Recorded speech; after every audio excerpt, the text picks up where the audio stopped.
কথা দু চোখে দেখিনি মনে যে বেতা, দু কানে শুনেছি নবীজির কথা, দু চোখে দেখিনি মনে যে বেতা, কবে মদিনারি খুশবু গায়ে,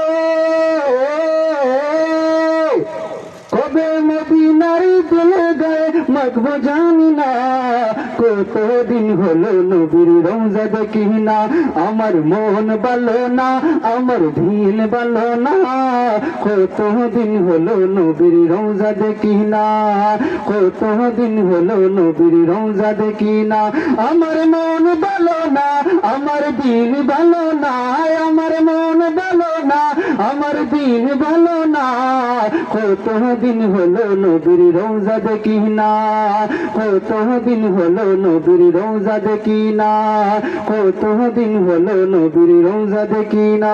আসসালামু আলাইকুম।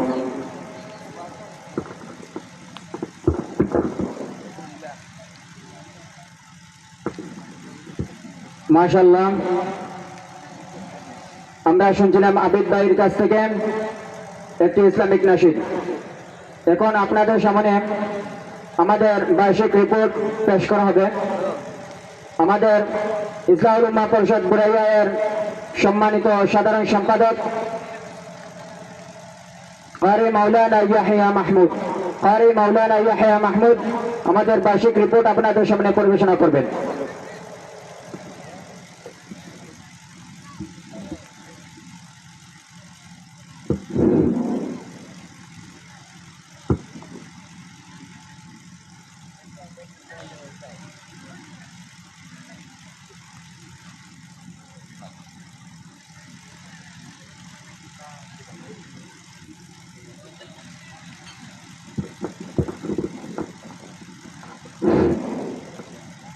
আসসালামু আলাইকুম রহমতুল্লাহ। সম্মানিত উপস্থিতি, আমাদের গ্রামের মুরব্বী সহ আশেপাশের অনেক আমাদের আরও অনেক অতিথিবৃন্দ আসছেন আমাদের মাহফিলে। আপনারা আমি দেখতে পাচ্ছি আশেপাশে দাঁড়িয়ে আছেন, আপনাদের জন্য আমাদের অনেক সুন্দর ব্যবস্থা করছি, আপনারা প্যান্ডেলে চলে আসছেন। বিশেষ করে আপনাদের জন্য আমরা অনেক কষ্ট বিনিময়ে মেহমানদারি করার জন্য ব্যবস্থা করছি, এবং আমাদের আশেপাশে বিভিন্ন গ্রাম থেকে, আমাদের থানা থেকে, বিশেষ করে আমাদের গ্রাম থেকে অনেক ভাই বন্ধু আমাদেরকে এই সংগঠনের মধ্যে অনেকভাবে আমাদেরকে সহযোগিতা করছেন। অনেকে প্যান্ডেল দিয়েছেন, অনেক পোস্টার দিয়েছেন, অনেকে মাইক দান করছেন, অনেকে নগদ টাকা দিয়ে আমাদেরকে সহযোগিতা করছেন।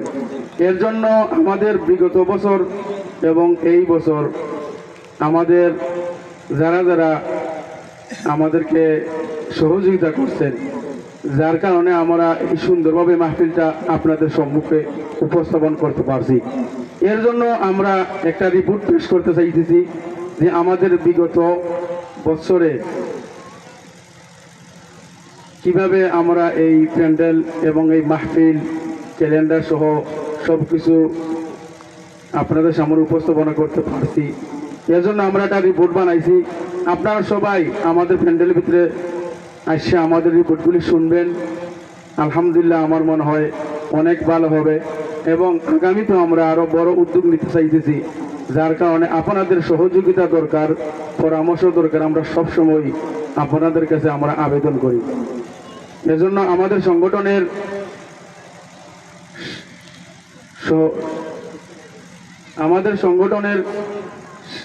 সাধারণ সম্পাদক আপনাদের সামনে রিপোর্ট পেশ করে উপস্থাপনা করবেন। এর জন্য আপনারা যে যেখানে আসেন না কোনো প্যান্ডেলের ভিতরে চলে আসেন, রিপোর্টটা শুনে যান।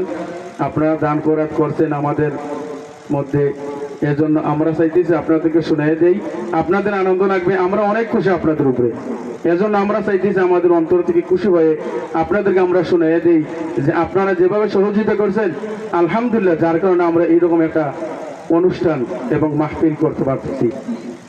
এই পর্যায়ে আপনাদের সম্মুখে আমাদের সংগঠনের সম্পাদক কারি মাওলানা ইয়াহিয়া সাহেব রিপোর্ট পেশ করবেন। আমি এই রিপোর্টটি পেশ করার জন্য বিনীতভাবে অনুরোধ করছি।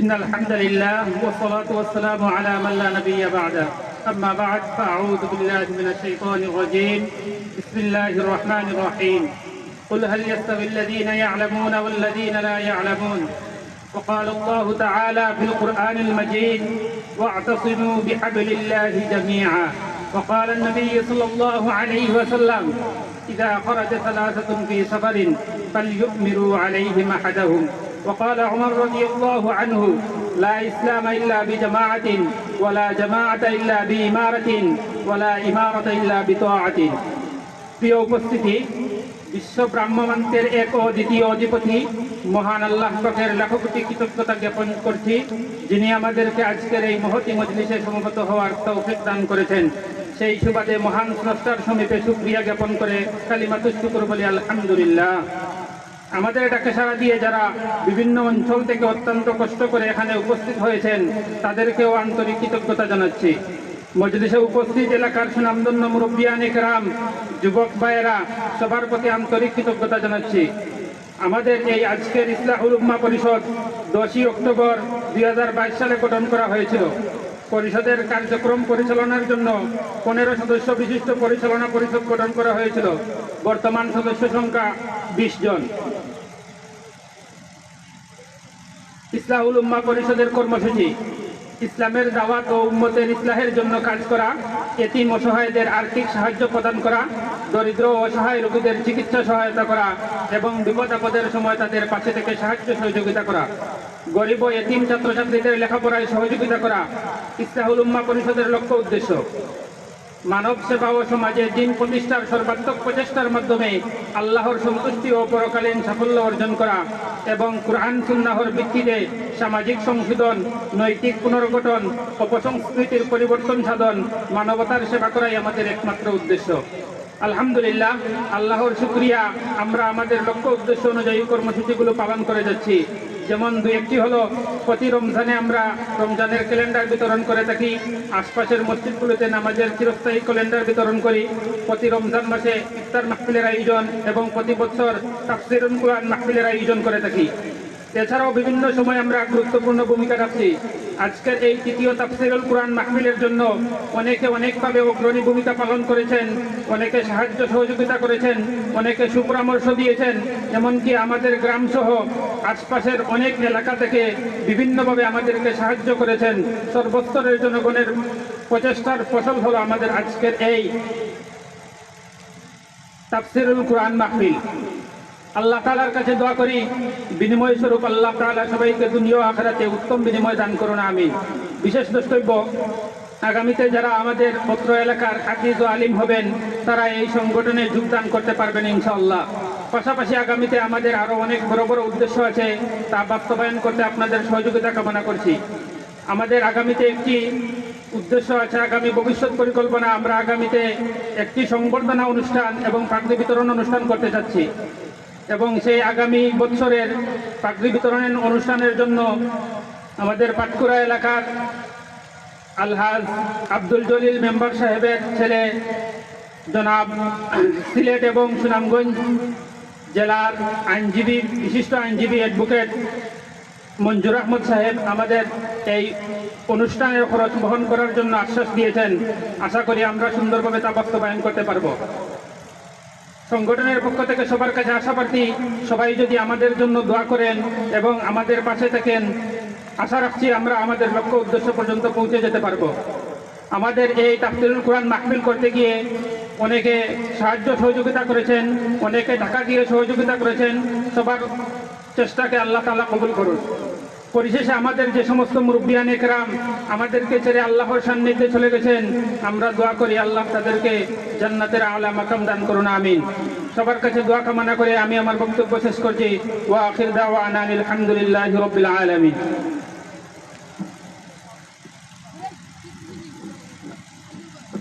আলহামদুলিল্লাহ, আমরা শুনছিলাম আমাদের সংগঠনের ঐতিহ্যবাহী উলামা হেফাজের সংগঠন ইসলাহুল উম্মাহ পরিষদ বুরাইয়ার সম্মানিত সাধারণ সম্পাদক কারি মাওলানা ইয়াহিয়া মাহমুদ সাহেবের কাছ থেকে।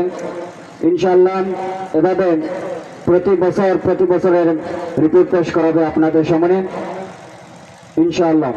মুআজ্জাজ হাজিরিন, এ পর্যায়ে আপনাদের সামনে গুরুত্বপূর্ণ তাকরীর পেশ করবেন বিশিষ্ট আলেমে দ্বীন, সুমিষ্টভাষী বক্তা, যুব সমাজের বলিষ্ঠ কণ্ঠস্বর হযরতুল আল্লাম হযরত মাওলানা মুফতি শামসুল ইসলাম সাহেব পাটলি।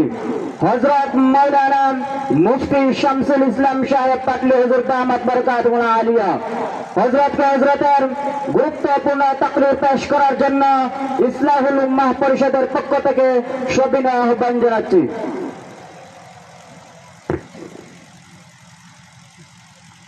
السلام عليكم ورحمة الله وبركاته.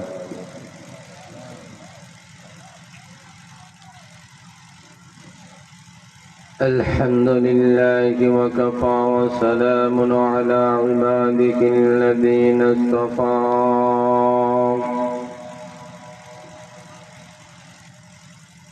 أما بعد فقد قال الله تبارك وتعالى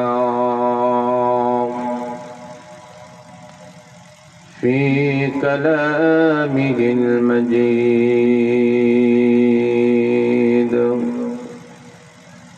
وفي فرقانه الحميد.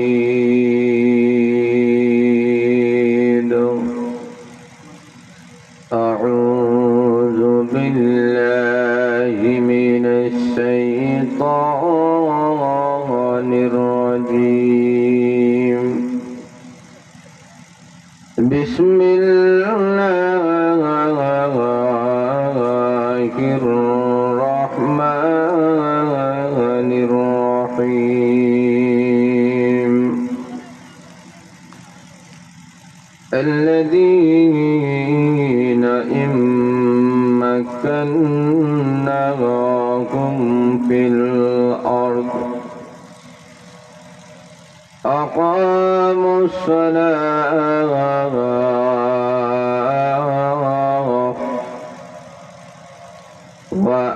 وآتوا الزكاة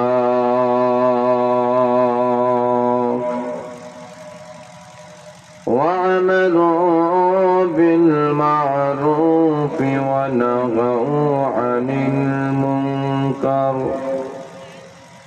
ولله عاقبة الأمور.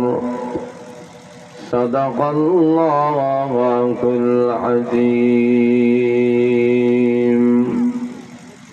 আমরা সবাই মহব্বতের সাথে আন্তরিকতার সাথে দুরূদ শরীফ পড়ি সাল্লাল্লাহু আলা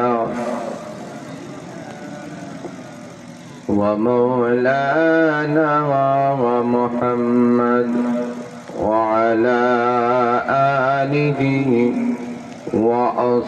وأصحابه وسلم.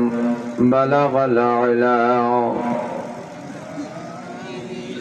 كشف الدجى بجماله حسنت جميع خصاله. صلوا عليه وآله. لا إله إلا الله. جرس لا إله إلا الله. لا إله إلا الله. لا إله إلا الله محمد رسول الله صلى الله عليه وسلم. ঐতিহ্যবাহী আমাদের জগন্নাথপুর উপজেলার ঐতিহ্যবাহী সংগঠন ইসলাহুল উম্মাহ পরিষদ বুরাইয়া কর্তৃক আয়োজিত এই ঐতিহ্যবাহী উলামা ও হুফাজের সংগঠন এই তাফসীরুল কোরআন মহাসম্মেলনে সম্মানিত সভাপতি সাহেবের আসনকে অলঙ্কৃত করেছেন সিলেট ও সুনামগঞ্জ জেলার জোট বোর্ডের সম্মানিত অ্যাডভোকেট, বিশিষ্ট সমাজসেবক, বিশিষ্ট দিনদার অ্যাডভোকেট মঞ্জুর আহমদ। উপস্থিত রয়েছেন উলামা ইকরাম, মুরব্বিয়ান ইকরাম, পাটলি জামে মসজিদের সুনামধন্য ইমাম ও খতিব, মাদ্রাসার সুনামধন্য মুহাদ্দিস হযরতুল আল্লাম হযরত মাওলানা অলিউর রহমান সাহেব দামাত বারকাতুহুল আলিয়া ও পাটলি দারুল উলুম মাদ্রাসার সম্মানিত শিক্ষা সচিব হযরতুল আল্লাম হযরত মাওলানা মুফতি নুরুল আমিন সাহেব সহ উপস্থিত রয়েছেন আমার মামা, অনেকেই রয়েছেন বুতুরাইলের আমার মামা, অনেকেই রয়েছেন সিলেটের দারুল কোরআন মাদ্রাসার সুনামধন্য উস্তাদ মুহতারাম হযরতুল আল্লাম হযরত মাওলানা ফয়েজ আহমদ সাহেব সহ অত্র এলাকার মুরব্বিয়ান ইকরাম, উলামা ইকরাম, যুব সমাজ ভাইয়েরা, পর্দার অন্তরালের অবস্থানগত অত্যন্ত শ্রদ্ধের মা ও বোনেরা, আজকের এই মোবারক তাফসীরুল কোরআন মাহফিলে আমি যে আসতে পারবো এরকম আমার বিশ্বাসই ছিল না। সকালে আমি খুব অসুস্থ ছিলাম, খুব মারাত্মক অসুস্থ ছিলাম, বিছানার মধ্যে শায়িত ছিলাম। আমি বলেছিলাম যে আপনারা যদি খাস করে দোয়া করেন, হয়তো আল্লাহ যে আমাকে সুস্থ করেন, ইনশাআল্লাহ মাহফিলে চলে আসবো।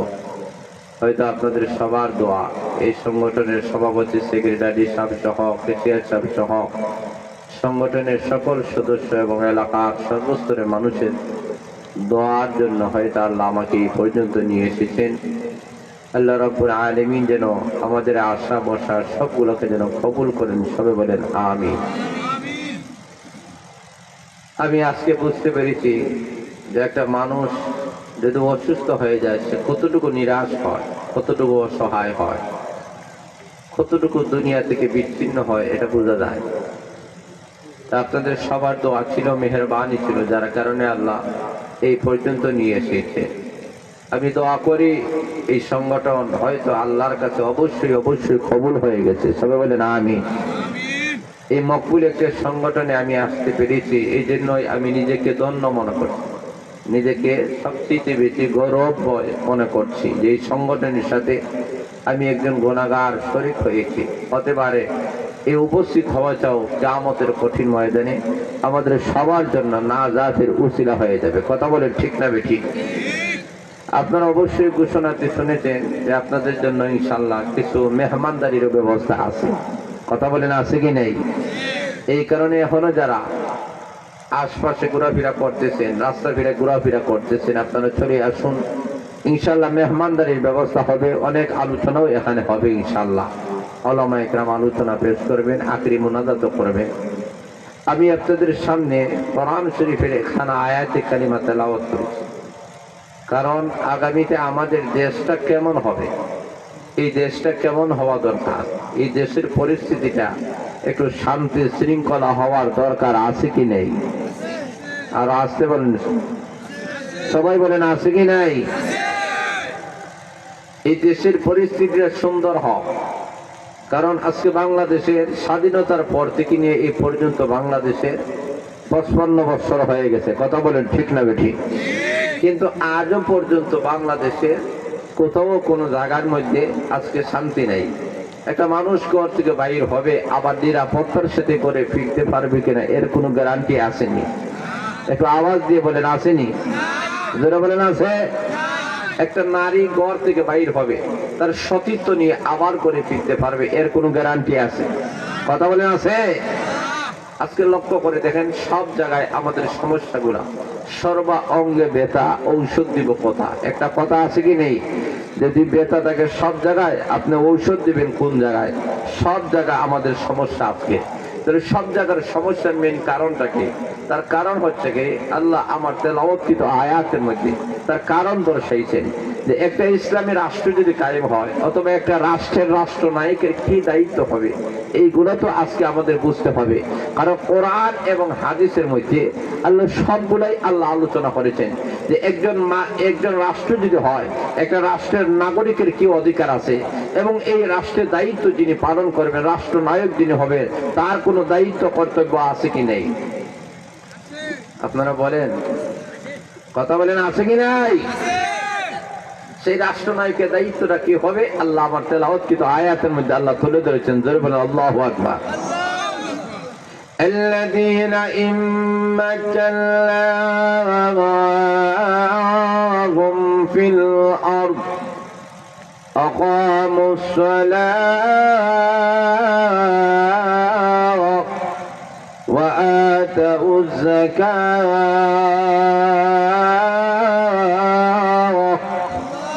وأمروا بالمعروف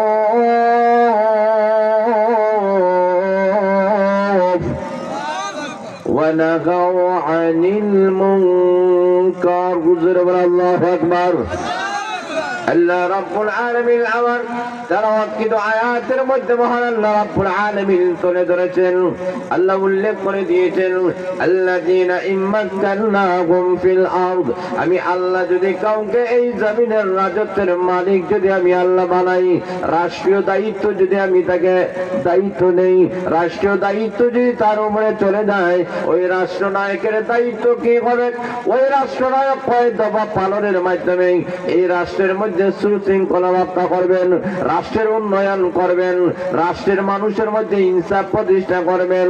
আল্লাহ রাব্বুল আলামিন উল্লেখ করে দিয়েছেন ওই রাষ্ট্রনায়কের দায়িত্ব হবে 4টা। কয়টা? আরো জোরে বলে না, কয়টা?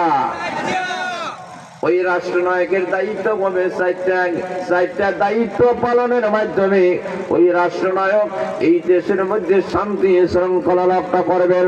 তাহলে লক্ষ্য করে দেখেন, আজকে বাংলাদেশ স্বাধীনতার পর থেকে নিয়ে এই বাংলাদেশ থেকে আজও পর্যন্ত চুরি বন্ধ হয় নাই, জিনা বন্ধ হয় নাই, হাইজ্যাক বন্ধ হয় নাই, ইফতিজিং বন্ধ হয় নাই, সকল ধরনের বোমাবাদী, চাঁদাবাদী আর সম্পদ পাচার করা আর ব্যবসার মধ্যে সিন্ডিকেট করা কি বন্ধ হয়েছে? আরো জোরে বলেন। বাংলাদেশে হয় নাই। লক্ষ্য করে দেখেন, বাংলাদেশের শৃঙ্খলা আজকে রক্ষা পায় নাই। সব জায়গায় আপনি যান শুধু দুর্নীতি আর দুর্নীতি। কথা বলেন ঠিক না ঠিক? এমন কোন জিনিস নাই যেই জিনিসের মধ্যে দুর্নীতি নাই। সব সেক্টরের মধ্যে আজকে দুর্নীতি। এখন লক্ষ্য করে দেখেন, ডক্টর ইউনূস সাহেব আসলেন, আসিয়া বললেন সংস্কার করতে হবে, উনি সংস্কার করলেন। কিন্তু আমি একটা কথা বলতে চাই, যতক্ষণ পর্যন্ত প্রত্যেকটা ডিপার্টমেন্টে কোরআন এবং সুন্নাহ যারা সংস্কার করা না করে, ততক্ষণ পর্যন্ত বাংলাদেশের মানুষের ভাগ্যের পরিবর্তন ঘটবে না। কথা বলেন ঠিক না ঠিক? সংস্কার তো অনেকভাবে করা হয়, অনেকভাবে করা হয়েছে, কিন্তু কোরআন আর সুন্নাহ ছাড়া যদি সংস্কার করা হয় কোন জায়গায় শান্তি ফিরে আসবে না। ব্যক্তি জীবনে কোরআন সুন্নাহ দ্বারা সংস্কার করুন, সামাজিক জীবনে কোরআন সুন্নাহ দ্বারা সংস্কার করুন, রাষ্ট্রীয় জীবনে কোরআন সুন্নাহ দ্বারা সংস্কার করুন, আন্তর্জাতিক জীবনে কোরআন সুন্নাহ দ্বারা সংস্কার করুন। সব ডিপার্টমেন্টে শান্তি আসবে। বিচার ব্যবস্থায় কোরআন সুন্নাহ ঢুকাই দেন, যারা বলেন ঠিক না ঠিক? আইন ব্যবস্থায় কোরআন সুন্নাহ ঢুকাই দেন। তাহলে কোরআন সুন্নাহ ছাড়া যেই জায়গার মধ্যে আপনি দেখবেন যে কোরআন সুন্নাহর যত অভাব, সেই জায়গার মধ্যে তত সমস্যা বেশি। যারা বলেন ঠিক না ঠিক? আরো যারা বলেন ঠিক না ঠিক? তাহলে বোঝা গেল আমাদের সকল সমস্যার মেইন কারণ হলো কোরআন সুন্নাহ ওই জায়গার মধ্যে আমরা ঢুকাতে পারি নাই। আমরা ওই জায়গা পর্যন্ত কোরআন সুন্নাহ নাই। প্রতিটি বৎসরে আপনি দেখবেন স্কুল হোক, কলেজ হোক, ভার্সিটির হোক, নতুন বইগুলো আছে। কথা বলে ঠিক না ঠিক? নতুন বইগুলা তাদের সামনে আসে, পাঠ্য পুস্তকগুলো তারা নিউ তাদের সামনে পেশ করে। আমি বলতে চাই, স্কুল কলেজ ভার্সিটি গুলার মধ্যে যদি প্রতিটি সাবজেক্টের মধ্যে যদি কোরআন সুন্নাহ ঢুকাই দেওয়া হয়, যে কোনো একটা সাবজেক্টের কোরআন আর সুন্নাহ থাকে, সেই স্কুল কলেজ আর ভার্সিটি থেকে যারা বাড়া হবে এরা খারাপ হবে না, এরা আল্লাহর ওলিতে রূপান্তরিত হয়ে যাবে। যারা বলেন ঠিক না বেঠি? তাহলে বোঝা গেল প্রত্যেকটা সেক্টরে কোরআন আর সুন্নাহর দরকার। একজন রাষ্ট্রনায়কের মধ্যে কোরআন সুন্নাহ থাকতে হবে। কোরআন সুন্নাহ যে রাষ্ট্রনায়কের মধ্যে না থাকে তো উনি রাষ্ট্রনায়ক সমাজের হতে পারেন, রাষ্ট্রের হতে পারেন, কিন্তু এই দেশ থেকে চুরি, ডাকাতি, জিনা আর দুর্নীতি বন্ধ করতে পারবেন না। কথা বলেন না আপনার? আওয়াজ দিয়ে বলে ঠিক না ঠিক? তাহলে ওই রাষ্ট্রনায়কের কাজটা কি হবে? আমরা তো আসার পরে আমরা দাবি করি আমরা কি করে দিব, আমরা রাস্তাঘাট করে দিব। কথা বলে ঠিক না? আমরা বলি আসে রাস্তাঘাট করে দিব, কথা তো আসলেই ঠিক। বলে কিভাবে? আগে ছিল রাস্তা, এখন আর রাস্তাটা এখন ঘাট হয়ে গেছে। কথা বলে ঠিক না ঠিক? আরো জোরে বলে ঠিক না ঠিক? আপনারা যে রাস্তা দিয়ে চলতেছেন এই রাস্তা কি আসলে রাস্তার মতো রয়েছে? না, বারিশে আসে একটু বৃষ্টি দিয়ে দিলে কাদা কাদা হয়ে যায়। জোরে বলে ঠিক না ঠিক? ফেক হয়ে যাবে, এখানে গর্ত হয়ে যাবে, বোঝা যাবে এখানে গোসল করা যাবে, অজু করা যাবে। কথা বলে ঠিক না ঠিক? তাহলে ওরা তো আগেই বলেছে রাস্তা ঘাট করে দিবে, এর মানে আগে ছিল রাস্তা এখন ঘাট করব। কথা বলেন ঠিক না ঠিক? না, ওদের দায়িত্ব তো এটা নয়, রাষ্ট্রনায়কের দায়িত্ব তো এটা নয়। রাষ্ট্রনায়কের দায়িত্ব হবে জনগণের মধ্যে 60টা কাজ চালু করে দিতে হবে। যেই জনগণের মধ্যে 60টা কাজ করে দেওয়া হবে, ওই জনগণ যদি যে কোনো দায়িত্বশীল হয়, ওই দায়িত্বশীল কখনো বোমাবাজি করবে না, কখনো মানুষের সম্পদ আত্মসাৎ করবে না, জনগণের সম্পদ কখনো আমানতের খেয়ানত করবে না। যতটুকু আইন পাস করা হবে, যতটুকু বিল পাস করা হবে, ততটুকু অনুযায়ী কাজ হবে। কথা বলেন ঠিক না ঠিক? কিন্তু আমাদের সমাজের অবস্থা, এখান থেকে এই পর্যন্ত একটা রাস্তা হবে, ব্রিজ হবে, কালপাট হবে, এতটুকু বিল পাস হয়ে এসেছে, এত কোটি টাকা, কিন্তু এই টাকা আস্তে আস্তে গা যারা পর্যন্ত আসতে গা কয়েক কোটি টাকা ওর পকেটে ঢুকে গেছে। আছে কি নেই? কথা বলে আছে কি নাই? তাহলে লক্ষ্য করে দেখেন ওই জায়গায় পাস হয় 100 কোটি, আর ওই 100 কোটি আস্তে আস্তে গিয়া এই রাস্তা পর্যন্ত আসতে গিয়া দেখা যায় 10 কোটির কাম হয়েছে। কথা বলেন ঠিক না ঠিক? ছিল 100 কোটি, 10 কোটি আইছে, 90 কোটি কই গেছে ওর পকেটে। জোরে বলেন ঠিক না ঠিক? এবং প্রত্যেকটা সেক্টরে আজকে আমাদের দুর্নীতি, সব জায়গার মধ্যে সুদ আর ঘুষ ঢুকে গেছে। এই ঘুষ নীতি দিচ্ছে বাংলাদেশের এই যে দুরবস্থা এসেছে, এই কারণে আল্লাহ ঢাক দিয়ে বলেন যে তোমরা বিল পাস করবা, কিন্তু এই বিল অনুযায়ী কাজ হবে না। এই বিল অনুযায়ী যেই পরিমাণ বিল পাস হয়েছে ওই পরিমাণ ব্রিজের কাজ হবে না, ওই পরিমাণ রাস্তার কাজ হবে না, ওই পরিমাণ কারেন্টের কাজ হবে না, ওই পরিমাণ তোমার দেশের জনগণের মানুষের কাজ হবে না। কেন? কারণ প্রত্যেকটা মানুষ দুর্নীতিগ্রস্তর মধ্যে। কথা বলে ঠিক না বেঠি? এই কারণে আল্লাহ রাব্বুল আলামিন উল্লেখ করে দিয়েছেন, আমি যদি কাউকে রাষ্ট্রীয় দায়িত্ব আমি আল্লাহ দান করি, ওই রাষ্ট্রনায়কের দায়িত্ব হবে 4টা। 1 নম্বর দায়িত্ব হবে আল্লাহ রাব্বুল আলামিন উল্লেখ করে দিয়েছেন আকামুস সালাহ। আল্লাহ আপনারা বলেন প্রথম নম্বর রাষ্ট্রনায়কের দায়িত্ব হবে সমাজের মধ্যে নামাজ প্রতিষ্ঠা করবেন, জনগণের মধ্যে নামাজ প্রতিষ্ঠা করবেন। জোরে বলে আল্লাহু আকবার। আল্লাহ রাব্বুল আলামিন তো এই কথা বলতে বলতেন রাষ্ট্রনায়কের দায়িত্ব হবে রাস্তা করে দেওয়া, ঘরে ঘরে বিদ্যুৎ দেওয়া। রাষ্ট্রনায়কের দায়িত্ব হবে ঘরে ঘরে গ্যাস সাপ্লাই দেওয়া, ঘরে ঘরে টিউবওয়েল দেওয়া। আল্লাহ এই কথা বলেন নাই, আল্লাহ বলেছেন রাষ্ট্রনায়কের প্রথম দায়িত্ব হলো নামাজ প্রতিষ্ঠা করে দিবেন। কেন নামাজ প্রতিষ্ঠা করে দিবেন? ওই রাষ্ট্রনায়ক আইন জারি করবেন আমার দেশের একটা জনগণ যেন বেনামাজি না থাকে। কেন? নামাজি যদি হয়ে যাও, আল্লাহ রাব্বুল আলামিন আয়াতের মধ্যে ঘোষণা করেছেন ইন্নাস সালাতা তানহা আনিল ফাহশাই ওয়াল মুনকার। আরো জোরে বলে আল্লাহু আকবার। আল্লাহ রাব্বুল আলামিন বলেন নিশ্চয়ই নামাজি বান্দা আর বান্দিকে সকল ধরনের বেহায়াপনা, অশ্লীল এবং অবৈধ কাজ থেকে বিরত রাখবেন। আল্লাহ কেমন ভাবে উল্লেখ করে দিয়েছেন দেখেন, আল্লাহ বলেন ফাহশা। দুনিয়াতে 2 রকমের গুনাহ আছে, একটা গুনাহকে ফাহশা বলা হয়, আরেকটা গুনাহকে মুনকার বলা হয়। ফাহশা এমন গুনাহ যে গুনার জন্য মানুষের কাছে ফতোয়া জিজ্ঞেস করা লাগে না, অটোমেটিক মানুষেরা বুঝতে পারেন এটা গুনাহ। জোরে বলেন ঠিক না বেঠিক? এমন গুনাহগুলোকে ফাহশা বলা হয়। যেমন লক্ষ্য করে দেখেন চুরি করা সুন্নত না হারাম? আরো জোরে বলেন জিনা করা সুন্নত না হারাম? ইফতিদিন করা সুন্নত না হারাম? সুদ খাওয়া, ঘুষ খাওয়া, মদ খাওয়া, মাল পাচার করা, দুর্নীতি করা, তাহলে বোঝা গেল সমাজে এমন কিছু পাপগুলো আছে যে পাপগুলা যে হারাম, অবৈধ। এটার জন্য কারো কাছে ফতোয়া জিজ্ঞাসা করা লাগে না, অটোমেটিক বোঝা যায় ওইগুলা হারাম, আল্লাহ হারাম করে দিয়েছেন। আল্লাহ রাব্বুল আলামিন বলেন, যে মানুষকে নামাজ পড়বে ওই মানুষগুলা অশ্লীল এবং বেহায়াপনা কাজ করবে না। 2 নম্বর বলবার মুনকার মানে অবৈধ কাজ করবে না। এর মানে করে এমন কিছু গুনাহ, ছোট থেকে ছোট গুনাহগুলো ওই মানুষটা করবে না। জোরে বলেন ঠিক না বেঠিক? আল্লাহ রাব্বুল আলামিন জানায় দিয়েছেন, একজন মানুষ যদি নামাজি হয়ে যায়, তাহলে রাষ্ট্রনায়ক যদি তাই দেশের মধ্যে আইন জারি করে প্রত্যেক নামাজ পড়তে হবে। পুলিশ যদি নামাজি হয়ে যান, আর্মি যদি নামাজি হয়ে যান, বিডিআর যদি নামাজি হয়ে যান, রেড যদি নামাজি হয়ে যান, সেনাবাহিনী যদি নামাজি হয়ে যান, পুলিশ যদি নামাজি হয়ে যান, দিনদার হয়ে যান, আর রাষ্ট্র নায়কের তার অধীনস্থে যারা রয়েছেন, এমপিরা নামাজি হন, মন্ত্রীরা মন্ত্রীরা যদি নামাজি হয়ে যান, চেয়ারম্যানেরা যদি নামাজি হন, যদি ওয়ার্ডের মেম্বার নামাজি হয়, জনগণ সব যদি নামাজি হয়ে যায়, সরকারি কর্মচারী সব যদি নামাজি হয়ে যায়, তাহলে এই জায়গার মধ্যে টেবিলের নিচ দিয়ে ঘুষ দেওয়ার মতো কোনো সুযোগ নাই।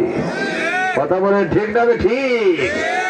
এই কারণে আল্লাহ রাব্বুল আলামিন বলেন, তুমি যে কোনো সেক্টরের মানুষ হও না কেন, তুমি ডিসি হও, এসপি হও, তুমি আর্মি হও, তুমি যে কোনো মানুষ হও, তুমি দারোগা হও, ওসি হও, জোরে বলেন ঠিক না বেঠিক? আল্লাহ রাব্বুল বলেন, সব যদি নামাজে হয়ে যায়, এই জায়গায় তো আর দুর্নীতি হবে না, কেউ ঘুষ দিতেও পারবে না, নিতেও পারবে না। জোরে বলেন ঠিক না বেঠিক? একজন নামাজি বান্দা কখনো ঘুষ দিবে না, আর নামাজি বান্দা কখনো ঘুষও নিবে না। জোরে বলেন ঠিক না বেঠিক? যেইভাবে সংসদের মধ্যে 100 কোটি টাকার আইন পাস হয়ে আসবে, ওই 100 কোটি টাকার আইন অনুযায়ী, ওই পাস অনুযায়ী ওই রাস্তার কাজ হবে। এই জায়গার মধ্যে আর কাউকে ঘুষ দেওয়া লাগবে না, নেওয়াও লাগবে না। জোরে বলেন ঠিক না বেঠিক? কেন? প্রত্যেকটা মানুষ নমাজি। এখন নমাজি হয়ে গেছেন, ঘুষ খাইতে পারবো নি? আরো জোরে বলেন। চাঁদাবাজি করতে পারবে?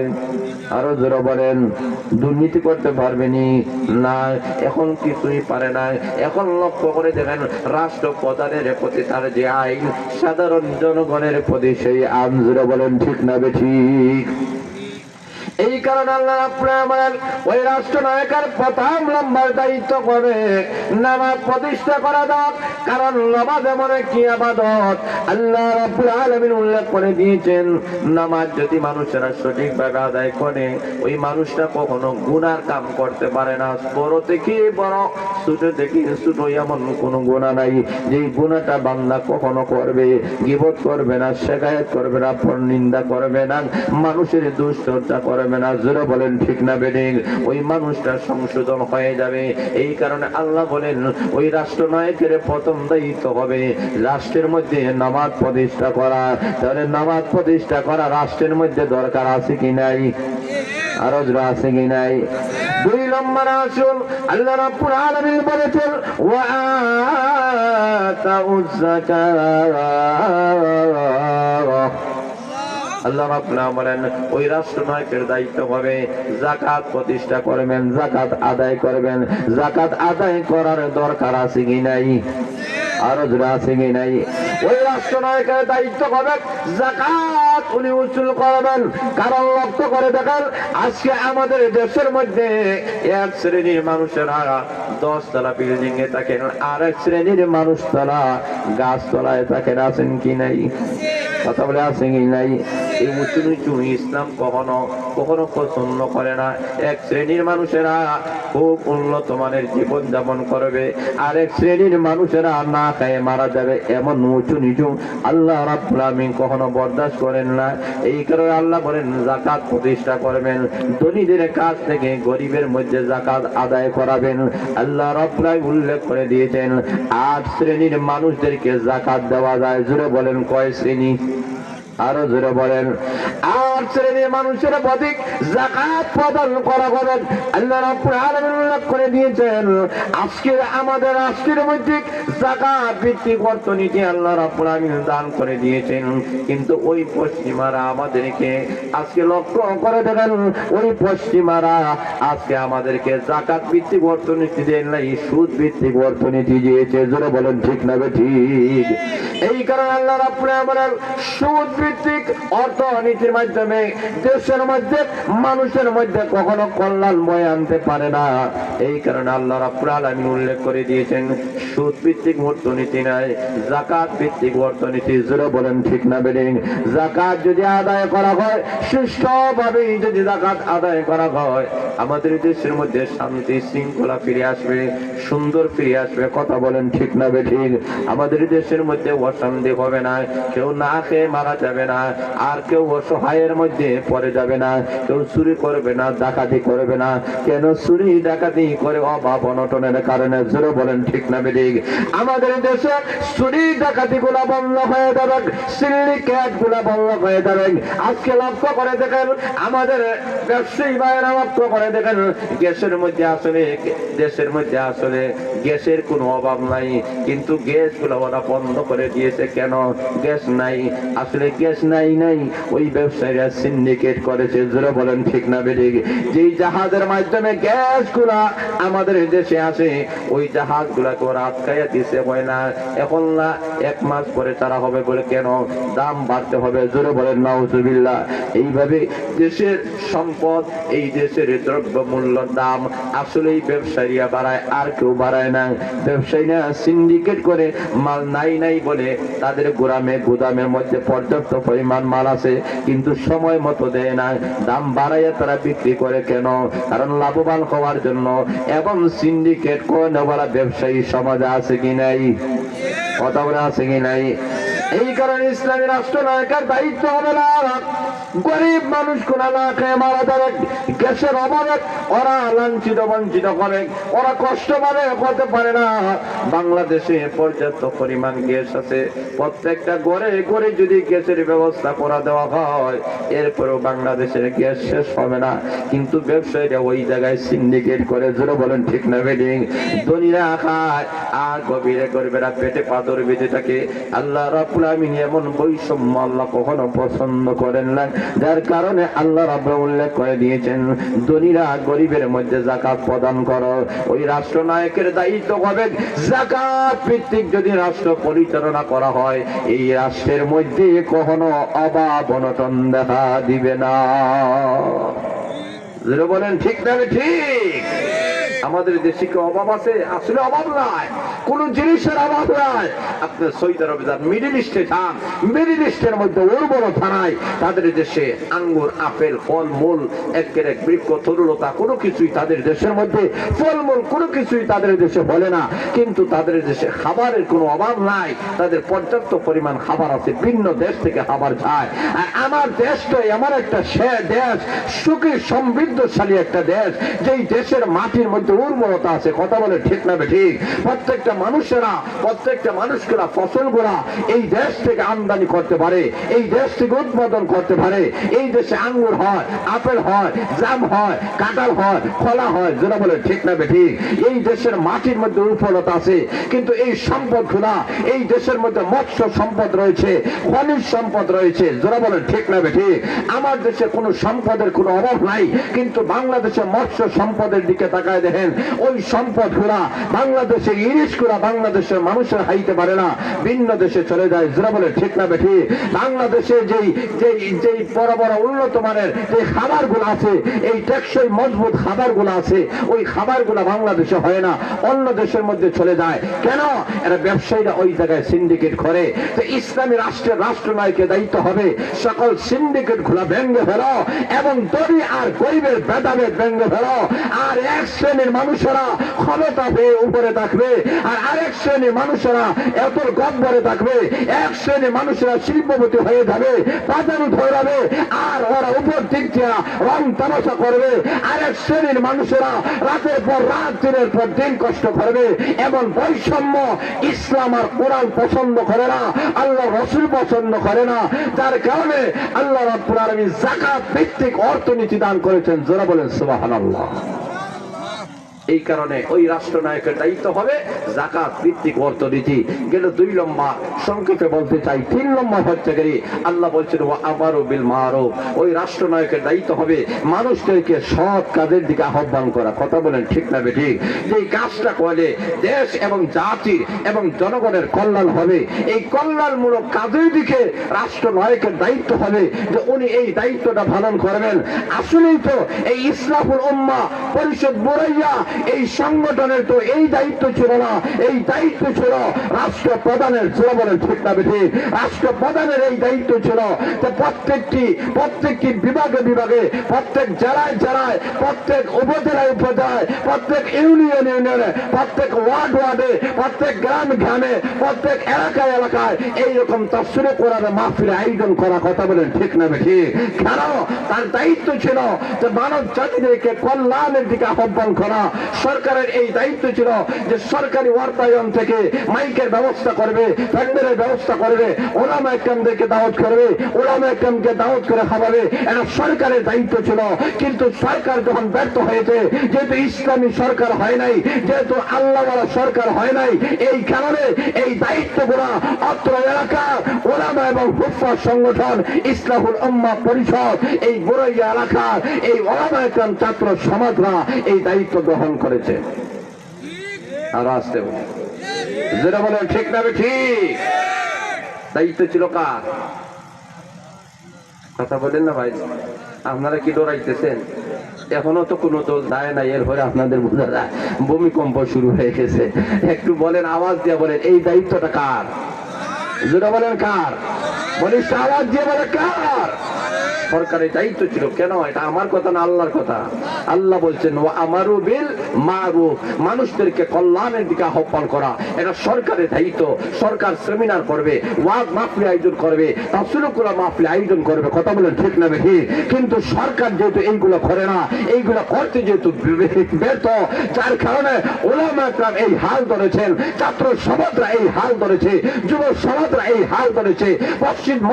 মসজিদ ভিত্তিক কোরআন আলোচনা হচ্ছে, প্রত্যেক মাদ্রাসা ভিত্তিক এইরকম ওয়াজ মাহফিল আয়োজন করে মানব জাতিদেরকে কল্যাণের দিকে আহ্বান করা হচ্ছে। আরো জোরে বলেন ঠিক না? এই কারণে ওলামা একরাম ছাত্র সমাজে গুণ আছে কি নাই? বলেন আপনারা, আছে কি নাই?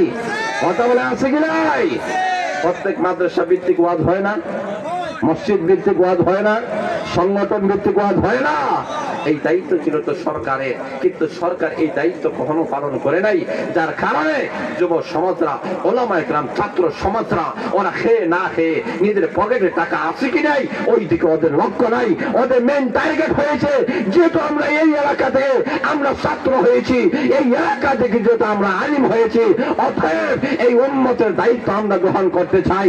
এই কারণে এই সংগঠনের আয়োজন করা হয়েছে। আর আসতে বলে জোরে বলেন না আপনারা, জোরে বলেন ঠিক না ঠিক? গেল 3 নম্বর। 4th নম্বর ওয়া নাহাউ আনিল মুনকার। আল্লাহ বলছেন অসৎ কাজ থেকে বিরত রাখবে। জোরে বলেন আল্লাহু আকবার। অসৎ কাজ থেকে বিরত রাখবে কে? সরকার। কে? আরো জোরে বলেন, জোরে বলে না কে? সরকার। সরকারের দায়িত্ব হচ্ছে মানুষদেরকে অসৎ কাজ থেকে বিরত রাখবে। কিন্তু আজকে ওই সরকার পতিতালয়ে লাইসেন্স আসেনি, আছে কি নেই? বারের লাইসেন্স নেই। জোরে বলে ঠিক না ঠিক? মদ খাও, গাঞ্জা খাও, যা করো, ক্যাসিনো, এই সেই যা আছে সবগুলো ওরা লাইসেন্স দেয়। যেখানে ওরা গুনাহ বন্ধ করার কথা ছিল ওখানে ওরা লাইসেন্স দেয়। কথা বলে ঠিক না বেঠিক? আওয়াজ দিয়ে বলে ঠিক না ঠিক? ওই দায়িত্ব ছিল তো ওদের, ওরা ওইগুলা বন্ধ করবে। কথা বলে ঠিক না বেঠিক? অসৎ কাজ থেকে মানুষদেরকে বিরত রাখবে। আল্লাহ রাসূল বলেছে, আল্লাহ কুল্লুকুম রাইন ওয়া কুল্লুকুম মাসউলুন আন রাইয়াতিহি, তোমরা প্রত্যেকেই দায়িত্বশীল। কিয়ামতের কঠিন ময়দানে ওই দায়িত্ব সম্পর্কে আল্লাহর আসামির কাঠ করায় জবাবদিহি করতে হবে। তোমার শাসন আমলে যত মানুষ চুর হবে, যত মানুষ ডাকাত হবে, যত মানুষ খারাপ কাজ করবে, তুমি যে প্রতিহত না করো, কিয়ামতের কঠিন ময়দানে তুমি একজন শাসক হয়ে সকলের গুনার বোঝা তোমার মাথায় নিয়ে জাহান্নামে লাকড়ি হওয়া লাগবে। আরো জোরে বলেন ঠিক না বেঠিক? এই কারণে রাষ্ট্রনায়ক হলেই কালে হবে না, তোমার দায়িত্ব আছে, কর্তব্য আছে। জোরে বলেন ঠিক না বেঠিক? তাহলে লক্ষ্য করে দেখেন, অসৎ কাজ থেকে বিরত রাখতে হবে, অসৎ কাজ কখনো করা যাবে না। কথা বলে ঠিক না বেঠিক? আজকে আমাদের সমাজের মানুষের অবস্থা এমন হয়েছে, অসৎ কাজ করতে করতে বাক স্বাধীনতা, মানুষেরা আজকে বাক স্বাধীনতা বলে যা কিছু যার মনে চায় যে ইচ্ছা এই কথা বলে বাক স্বাধীনতা। এখন বাক স্বাধীনতা হতে হতে রাসূলের বিরুদ্ধে কথা বলে, আসেনি? কথা বলে আছে কি নাই? বাক স্বাধীনতা করতে করতে ওই আউল আল বাউল সরকার আল্লাহর বিরুদ্ধে বেয়াদবি করেছে। না আপনারা মনে হয় মনে নাই? আবুল সরকার মনে আসেনি? একটু আওয়াজ দিয়ে বলেন, একটু আওয়াজ দিয়ে বলেন। কেন? সে বলছে বাক স্বাধীনতা। বাক স্বাধীনতার মানে তো এটা নয় আমার রসুলকে নিয়ে কটাক্ষ করবা, বাক স্বাধীনতার মানে তো এটা নয় আল্লাহর সঙ্গে বেয়াদবি করবা। জোরে বলে ঠিক না বেঠিক? তাহলে বুঝতে হবে ওইগুলা কণ্ঠকে স্তব্ধ করতে হবে, ওদেরকে শাস্তির আওতায় আনবে। খেয়ে জনগণেরা সারাদিন চিল্লাচিল্লি করলে তো এটা হবে না। যদি রাষ্ট্রপ্রধান যদি ভালো হয়, আল্লাহওয়ালা হয়, দিনদার হয়, পরেজগার হয়, তখন এই রাষ্ট্রে কেউ যদি খারাপ কাজ করে, দুর্নীতি করে, কারো বিরুদ্ধে কোনো কথা বলে, কারো বিরুদ্ধে করুচিপূর্ণ কোনো কথা বলে, কারো শানে যে করুচিপূর্ণ কথা বলে, আল্লাহ তার রসুলকে নিয়ে বেয়াদবি করে, তার দাঁত ভাঙার জবাব দেওয়ার জন্য, তার শাস্তি দেওয়ার জন্য সে আগেই পদক্ষেপ গ্রহণ করবে। কথা বলে ঠিক না বেঠিক? এই কারণে আল্লাহ রাব্বুল আলামিন বলতেছেন ওই রাষ্ট্রনায়ক যিনি হবেন, যে কোনো মানুষ রাষ্ট্রনায়কের দায়িত্ব নিয়ে আসতে পারেন, আমাদের কোনো বাধা নাই, কোনো আপত্তি নাই। কিন্তু ওরা দায়িত্ব পালন করবেন কয়টা? জোরে বলেন না কয়টা? 1 নম্বর নামাজ প্রতিষ্ঠা করবেন, 2 নম্বর যাকাত আদায় করবেন, 3 নম্বর সৎ কাজের আদেশ করবেন, 4 নম্বর মানুষ জাতিদেরকে অসৎ কাজ থেকে বিরত রাখবেন। এই 4টা দায়িত্ব উনি পালন করবেন। আল্লাহ রাব্বুল আলামিন লক্ষ্য করে দেখেন, আমাদের দেশটা একটা শান্তির দেশ, সমৃদ্ধশালী, কল্যাণমূলক একটা রাষ্ট্রের দরকার আছে কি নাই? কথা বলে আছে কি নাই? আমরা চাই আগামী দিন প্রতিদিন তো একটা সূর্য উদিত হয়, আমরা মনে করি আগামী দিন যে সূর্য উদিত হবে সেই সূর্য ইসলামের সূর্য, কোরআনের সূর্য। জোরে বলেন ঠিক না বেঠিক? অতএব কোরআন আর সুন্নাহ ছাড়া কোনো জায়গায় শান্তি পাওয়া যাবে না। তবে আজকের এই যে ছাত্র সমাজ এবং ওলামায়ে কেরামরা এই যে সংগঠন, এই যে তাফসীর কোরআন মাহফিল 3 বছর পর্যন্ত তার আয়োজন করে যাচ্ছেন, এতে আপনারা সবাই বেজার না খুশি? জোরের বছর না খুশি? আপনাদের সামনে তারা বলেছেন যে প্রতি বছর ক্যালেন্ডার আপনাদের সামনে উপহার দেওয়া হয়, বাৎসরিক ক্যালেন্ডার। জোরে বলেন আলহামদুলিল্লাহ। এই বাৎসরিক ক্যালেন্ডারও আমাদের দরকার আছে কি নাই? কথা বলে আছে কি নাই? তারা বাৎসরিক ক্যালেন্ডার দেন এবং গরিব দুঃখী যারা আছেন তাদের প্রতি ওরা সহানুভূতি করেন, তাদেরকে অর্থের মাধ্যমে যে কোনো জিনিসের মাধ্যমে সহযোগিতা করেন। জোরে বলেন আল্লাহু আকবার। এবং তাদের আগামী বছরে একটা সুন্দর একটা পরিকল্পনা যে এই এলাকা থেকে এই সমস্ত ওলামায়ে কেরাম হয়েছেন এবং যারা হাফেজ কোরআন হয়েছেন তাদেরকে তারা সম্মাননা পাগড়ি প্রদান করবেন। জোরে বলেন সুবহানাল্লাহ, জোরে বলেন সুবহানাল্লাহ। অতএব এত সংগঠনের সাথে টাকা দিয়া, পয়সা দ্বারা, শ্রম দ্বারা, মেধা দ্বারা সর্বাত্মকভাবে সহযোগিতা করতে কারা কারা রাজি আছেন? একটু হাত তুলে দেন, একটু নারে দেন, নারে দেখবি দেন ইসলাম, দেন ইসলাম। হাত নামান, আল্লাহ কবুল করেন, মঞ্জুর করেন, শুনলেন আমিন। তাহলে আমি অনেক কিছু হয়ে গেছে আলহামদুলিল্লাহ। আমি আপনাদের কাছ থেকে আরো কিছু, কারণ শেষ সময় নজরুলের রহমতের সময়, যে সময় দোয়া করলে আল্লাহ কবুল করে। জোরে বলেন সুবহানাল্লাহ। কে আছেন একটু মধ্যে মুজাহিদ 1000 2000 কইরা দেনেওয়ালা? ইনশাআল্লাহ আল্লাহ জান মালা বরকত দিবে। কারণ আগামী বছর তো, এই বছর তো সিন্নি হবে ইনশাআল্লাহ। জোরে বলেন ঠিক না বেঠিক? সিন্নি মেহমানদারি ব্যবস্থা আছে, আগামী বছরও হওয়ার দরকার আসেনি? কথা বলে আছে কি নাই? একটু হিম্মত করে বলে কে আছেন 1000 দেনেওয়ালা? 1000 2000 কইরা দেন ইনশাআল্লাহ। আল্লাহ জান মালা বরকত দিবে, মনের বাসনা পূর্ণ করে দিবে। আপনারাও আমার জন্য দোয়া করবেন, আমি আপনাদের জন্য দোয়া করব। একটু হিম্মত করে বলেন কে আছেন 1000 দেনেওয়ালা? নগদ দেন অথবা বাকিতে লেখা রাখেন। আল্লাহ জান মালা বরকত দিবে, মনের বাসনা পূর্ণ করে দিবে, ইজ্জত সম্মান বাড়ায় দিবে। একটু হিম্মত করে বলেন 1000 দেনেওয়ালা। হ্যাঁ, আয় আল্লাহ বিশিষ্ট মুরব্বী জনাব ইসহাকুল্লাহ সাহেব 1000 টাকা নারো তাকবীর দিন ইসলাম আল্লাহ কবুল মঞ্জুর ফরমাও দান মারহামত দিয়ে দাও আল্লাহ ইসহাকুল্লাহ সাহেবের মনের বাসনা পূর্ণ করে দাও আসমান জমিনে বালা মুসিবত থেকে হেফাজত করে আমিন দিয়া দন দেখে মন কাইরা নিতে কতক্ষণ জোরে বলেন ঠিক না বে ঠিক আর কে আছেন 2 নম্বর 1000 দেনেওয়ালা 2 নম্বর কে আছেন 1000 দেনেওয়ালা নাম আল্লাহ আমার বিশিষ্ট মুরব্বী জনাব নূর মিয়া সাহেব 2 নম্বরে 1000 আল্লাহ কবুল মঞ্জুর ফরমাও মারহামত দিয়ে দাও মনের বাসনা পূর্ণ করে আমিন রাব্বুল আলামিন 3 নম্বর কে আছেন 1000 দেনেওয়ালা 3 নম্বর আয় আল্লাহ মুজিবুর রহমান সাহেব 1000 টাকা আল্লাহ কবুল মঞ্জুর ফরমাও মারহামত দিয়ে দাও মনের বাসনা পূর্ণ করে আমিন রাব্বুল আলামিন 4 নম্বর কে আছেন 1000 দেনেওয়ালা 4 নম্বর কে আছেন একটু মুত্রা বলে 4 নম্বর কে আছেন 4 নম্বর আল্লাহ দান মানে বরকত দিবে মনের বাসনা পূর্ণ করিবে 4 নম্বরে 1000 4 নম্বর কে আছে নগদ লাগতো না বাকি তো লেখা রাখেন ইনশাআল্লাহ পরবর্তীতে দিবেন ইনশাআল্লাহ একটু উম্মত করে বলে 4 নম্বরে 1000 দেনওয়ালা সুবহানাল্লাহি ওয়া বিহামদিহি সুবহানাল্লাহিল আযীম 4 নম্বর কে আছে 1000 একটু উম্মত করে 4 নম্বর কে আছে 1000 দেনওয়ালা আচ্ছা 500 কইরা দেনওয়ালা 500 টাকা দেনওয়ালা কে আছে 1000 ভাগ করছি 500 মাশাআল্লাহ আসমিয়া সাহেব 500 টাকা নারে তাকবীর আল্লাহ কবুল মঞ্জুর ফরমাও মারহামত দিয়ে দাও মনে বাসনা পূর্ণ করে আমিন এরপরে কে আছে এরপরে কে আছে 500 টাকা দেনওয়ালা কত টাকা কত পয়সা ও কারণে চলে যায় আল্লাহর রাস্তায় দান করিলে পরকালে পাওয়া যায় কথা বলেন ঠিক না বেঠিক এরপরে কে আছে 500 টাকা দেনওয়ালা 500 টাকা দেনওয়ালা আল্লাহ জান মানে বরকত দিবে মনে বাসনা পূর্ণ করে দিবে একটু উম্মত করে বলেন আর যারা এখনো রাস্তা ফিরে আসেন তাড়াতাড়ি চলে আসেন ইনশাআল্লাহ তাড়াতাড়ি চলে আসেন ইনশাআল্লাহ কে আছেন 500 টাকা দেনওয়ালা 500 টাকা আল্লাহ জান মানে বরকত দিবে মনে বাসনা পূর্ণ করে দিবে ও যুবক ভাইয়েরা কত জায়গায় তো 500,000 টাকা আপনারা খরচ করেন এই তাফসীর কোরআন মাহফিলে দান করেন কিয়ামতের দিন নাজাতের উসিলা হয়ে যাবে শুনেন আমিন 500 টাকা দেনওয়ালা কে আছে আচ্ছা যে যত পারেন ইনশাআল্লাহ আপনাদের ইচ্ছা দিলাম 100 200 300 500 করে যে যত পারেন ইনশাআল্লাহ আল্লাহ জান মানে বরকত দিবে মনে বাসনা পূর্ণ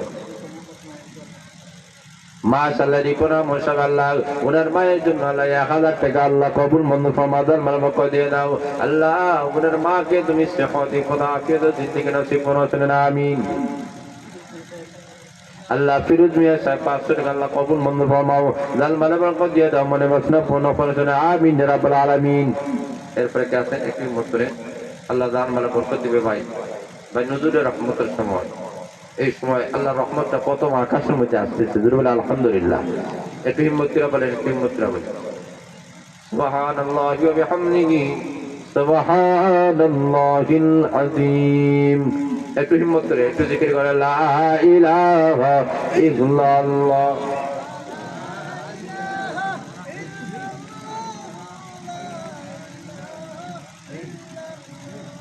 লা ইলাহা ইল্লাল্লাহ মহব্বতের সাথে ভাই মহব্বতের সাথে একটু হিম্মত করে বলেন ভাই যে যত পারেন ইনশাআল্লাহ আল্লাহ জান মালে বরকত দিবে আল্লাহ মনের বাসনা পূর্ণ করে দিবে একটু হিম্মত করে সুবহানাল্লাহি ওয়া বিহামদিহি সুবহানাল্লাহিল আযীম যে যত পারেন 100 200 300 হয়ে যায়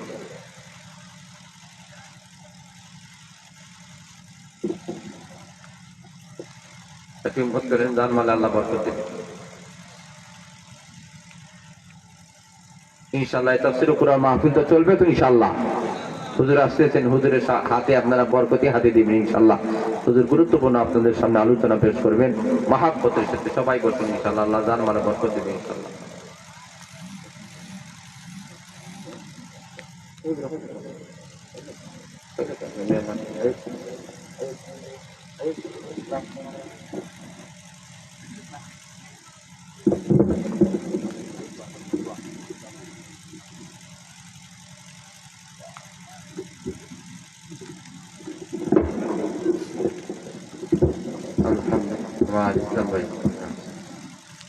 সবাই হাত দিলেন আলহামদুলিল্লাহ الحمد لله الذي هدانا لهذا وما كنا لنهتدي لولا أن هدانا الله ربنا آتنا في الدنيا حسنة وفي الآخرة حسنة وقنا عذاب النار رب ارحمهما كما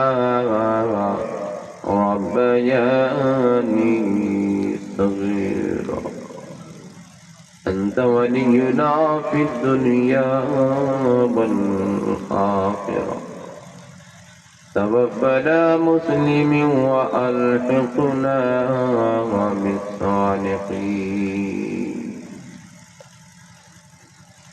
আল্লাহ আমি গুনাহগার তোমার মকবুল বান্দাদেরকে নিয়ে হাত বাড়াইছি আল্লাহ সাদা দাড়িওয়ালা মুরব্বিয়ানদেরকে নিয়ে ওলামা ইকরামদেরকে নিয়ে নওজওয়ান ভাইদেরকে নিয়ে পর্দানিশীল মা বোনদেরকে নিয়ে নাবালক বাচ্চাদেরকে নিয়ে হাত বাড়াইলাম মেহেরবানি করে আমাদের জিন্দেগির সকল প্রকার গুনাহগুলো মাফ করে দাও আমরা যারা হাত বাড়াইলাম আমাদের পক্ষ থেকে লক্ষ লক্ষ দুরূদ ও সালাম সোনার মদিনায় পৌঁছায়া দাও আয় রাব্বুল আলামিন ঐতিহ্যবাহী উলামা হুফাজের সংগঠন ইসলাহুল উম্মাহ পরিষদ বুরাইয়া তাফসীরুল কোরআন মাহফিল লাগে কবুল মঞ্জুর করে নাও এই মাহফিলের যত প্রয়োজন আছে আল্লাহ তোমার কুদরতি খাজানা থেকে পূর্ণ করিয়া দাও এই সংগঠনের সভাপতি সেক্রেটারি কেটিআর শামসুল আল্লাহ সকল সদস্যদেরকে আল্লাহ তুমি কবুল মঞ্জুর করে নাও আল্লাহ তাদের এই প্রচেষ্টাগুলোকে কিয়ামতের দিন নাজাতের ওসিলা বানাইয়া দাও